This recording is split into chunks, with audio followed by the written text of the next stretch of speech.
Hi, so today I'm going to show you how to use these kind of little sponges that you can put right on your finger and how you can do these fun ombre crosses. And I did them in this pretty purple color, so that way it's kind of like the color of like Lent, so it's nice and Eastery. And then I'm going to show you how you can create that fun blended look. It's nice and ombre. I'll kind of hold it up so you can see that. And you're going to use these little sponges. You can get these on Amazon or Temu. You get a whole bunch of these. I got like a 48 pack for, I believe, around $5. So they come in this big giant package.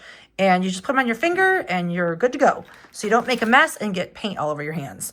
So lots of fun. So I'm going to go ahead and I'm just going to show you how I go about making these. So I started with a light purple, like a lavender color, and then I use a darker purple and then just kind of blended it out. So I'm going to go ahead and show you how I'm going to do that. So I'm going to start with this cross. These are some 3D crosses. They do come with stands. And I'm just going to start with this pretty, like a lavender kind of color, like a lilac lavender color. And I'm going to dip my little sponge in there. And I'm just going to tap lightly on here. And I'm just tapping. And I like to add that color first. And I'm just tapping on here. And you can see how well that goes on the first try. And I'm getting all the little pieces coming off from where it came off the laser. So I'm just going to wipe those away so they don't get in my paint. And I'm just tapping. And these are great. They really hold the paint on there really nicely. And I'm just tapping. And there we are. Easy peasy. And I'm going to grab a little bit more paint. And I'm going to paint these part of the leaves here. And again, you're going to have to make sure that you measure your materials before cutting these 3D type files, because the slot is cut. It's designed for the standard 1/8. So in standard 1/8 is 0.125 inches. And it's 0.1, so 0.125. And I give a little bit of wiggle room for paint in case you get a lot of coats on there, so it can slide down easily. So it is a little bit wider. It's 0.132 inches to account for the paint. So if you just buy willy-nilly 1/8 inch materials and you don't measure first, sometimes those wood, like the wood you get at Home Depot, can measure really outside of a standard 1/8. It can measure anywhere between like 0.14, like 0.16, 0.17, even up to 0.19, which is almost going into 1/4. So make sure that you're measuring your materials. Always measure before cutting. So that way you don't waste materials, because these are right to the standard 1/8 inch. And there is, like I said, a little bit of wiggle room for the paint. So, and I use MDF. So if you are looking for a specific material, MDF is pretty much a standard 1/8. So, just wanted to give that heads up before cutting. So there's that. And I'm going to grab a pretty darker purple. This is an amethyst color. I'm just going to tap off the extra paint.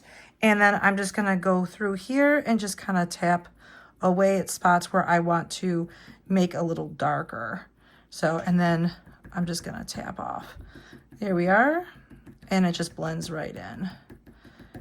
And you can see that it's just blending really nicely with that sponge. And you can go back if you think that's too dark.